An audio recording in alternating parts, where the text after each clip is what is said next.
ملازم بڑا ہی تابعدار تھا۔ مالک نے خوش ہو کے اس کی 5,000 تنخواہ بڑھا دی۔ تابعداری میں فرق نہیں آیا، لیکن وہ بہت زیادہ مشکور بھی نہیں ہوا۔ مالک کو بڑا غصہ آیا کہ میں نے اس کی تنخواہ بڑھائی، لیکن یہ ہے کہ اچھے سے شکریہ بھی ادا نہیں کیا۔ اس نے اگلے ماہ تنخواہ 5,000 کم کر دی۔ ملازم کی تابعداری اب بھی وہی رہی، کوئی شکایت نہیں کی۔ مالک نے اسے بلاوا بھیجا اور کہا، بڑے عجیب انسان ہو، میں نے تمہاری تنخواہ 5,000 بڑھائی، پھر کم کر دی، تم جو کہ تو رہے، یہ سب کیا ہے؟ ملازم بولا، او، اپنے خود کو رازق سمجھ لیا تھا۔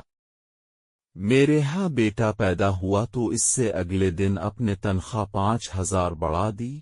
میں سمجھ گیا کہ جس خالق نے بچہ دیا اسی نے رزق کا انتظام بھی ساتھ ہی کر دیا ہے، تو اسی کا شکریہ ادا کیا۔